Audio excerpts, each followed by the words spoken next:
Hello, and welcome back to a new video. Today we will talk about the guy who might well be the fastest roller skier of all time.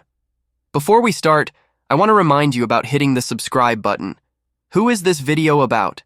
Who is the fastest roller skier of all time? Let's just reveal who we're talking about right away. It's none other than the man, the myth, the legend, Øystein Pettersen, also known as Pølse, which translates to the hot dog. Det måtte jo komme, liksom. At det ble overskya. Nei, jeg bare kødda! Det er 1. april! Overskya! Har du røyka eller ikke overskya? Det er nydelig! Se på trynet ditt, da! There is a reason he got that nickname, and we will get back to that. For those of you who don't know too much about this guy, I will quickly explain who he is and what he's known for. Øystein Pettersen is a Norwegian cross-country skier from Oslo. He's born in 1983 and got into the spotlight in the mid-2000s as a charismatic and extrovert guy who was a natural entertainer, which quickly made him a celebrity in Norway. He was a part of the national sprint team for many years and has a few podium finishes in sprint. In 2010, he also became Olympic champion in team sprint with Northug, even though most of us, of course, remember which of them who made the difference that day.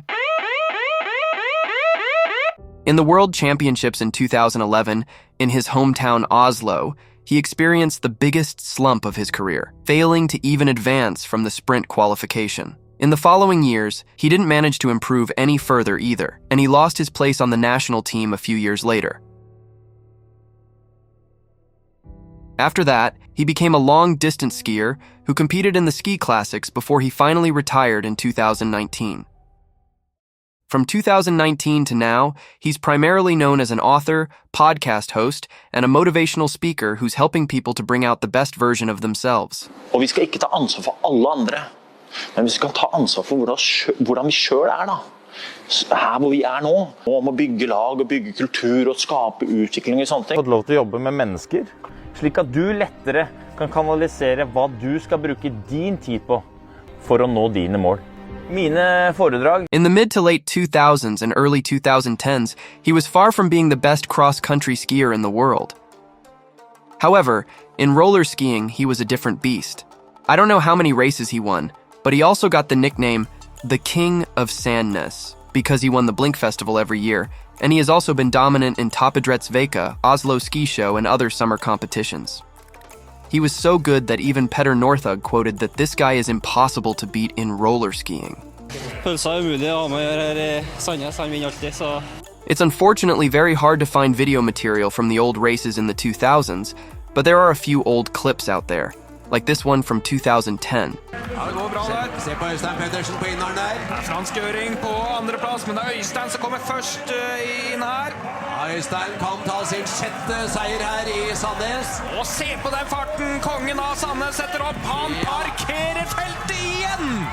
Han som du sier, kongen av Sandnes, Øystein Pettersen. Oi, ta flyveren inn! Showet som vanlig. Prior to this race, he had actually an arm fracture, which makes this performance even more impressive. He was even more dominant in some earlier seasons, but even a weaker version of Pettersen was still enough to destroy everyone. Technique-wise, his real trump card was his V2 alternate style, as you can see in this video. On normal skis, he wasn't known for being the most elegant technician, but in roller skiing, look at this. Notice how excellent his weight transfer is. When he's on the right ski, he has almost his full body weight over the ski, and he has a very aggressive upper body use. The legs are also quite deep, and the combination of his raw power and efficiency is unbelievable. I don't think he ever competed in the World Championships in roller skiing, but he would easily have beaten those guys, because the few times he met the roller ski specialists, they were not close, like for example at Oslo Ski Show in 2012. Ragnar Bragvin Andresen was at this point in time the defending roller ski world champion, and Pettersen had an easy time defeating him. I honestly have no idea why he didn't compete in the roller ski world championships for all those years, because he could easily have been a 10-time world champion or something. But why is he so good at roller skiing? I've already mentioned one part of the explanation, which is his exceptional V2 alternate style that works especially well in roller skiing. But there are also other factors that play a part. Pettersen's body type is a little uncommon for a cross-country skier. He stands at an average height of 5'11" or 180 centimeters, but he weighed somewhere around 85 kilograms. However, Pettersen had actually one of the lowest body fat percentages, but he was just very muscular. I mean, to be 85 kilograms at 180 centimeters while being single-digit body fat are pretty impressive stats. I don't think there's ever been a skier with a higher fat-free mass index. The weird thing is that, based on what I've read and heard on podcasts, it didn't seem like he really wanted or tried to get this big. It was simply because of his genetics and natural mesomorphic build, and not because he did things right nutrition and resistance training-wise to achieve this thick and dense body. Men det hjelper ikke hvis du veldig sterk I armene, hvis ikke du minst like sterk I magen og ryggen. I år har jeg trent 0 minutter styrke, og sånn som jeg som type, så har jeg aldri gått I mål og tenkt jeg må trene mer styrke for å lykkes. Nei, så jeg trener ikke styrke. Snakker vi da få tunge repetisjoner, eller? Nei, altså jeg slår et slag for god gammeldags sirkeltrening, altså sånn tøy og bøy, mage, rygg. Genetics are, in my opinion, extremely underrated. I don't care what sport or which physical attributes we're talking about.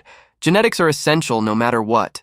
Pettersen's most impressive muscle group was his calves, which are ridiculously huge, and this is, by the way, also the reason he got the sausage nickname.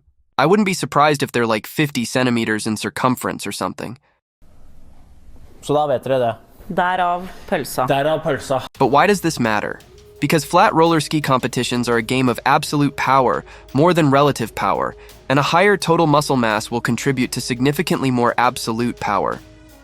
We won't go in detail on the physiological reasons for why in today's video, but it doesn't take a genius to understand why a larger guy is more built for these types of competitions than more hilly races on snow. To be clear, when I say being a larger guy, I'm talking exclusively about being a bigger guy because of muscle mass and not because of fat. Fat will not contribute to any power.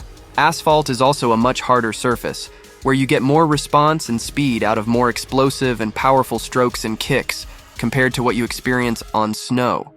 More strength will also improve the work economy, as science has shown. As you can see in these clips from 2012, even Sundby didn't stand a chance against Pettersen in the Blink Festival. Pettersen was of course not the best climber, not even in roller skiing, but on flats he was untouchable. At Oslo Ski Show in 2012, he was also at a different level, and in this race, he used V2 a lot more, which he did exceptionally well, as you can see.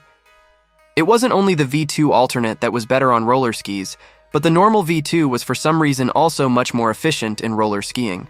As mentioned in an earlier video, there is this old idea in the Norwegian skiing community that you must avoid being in a good form during summer, because you will be too early in shape.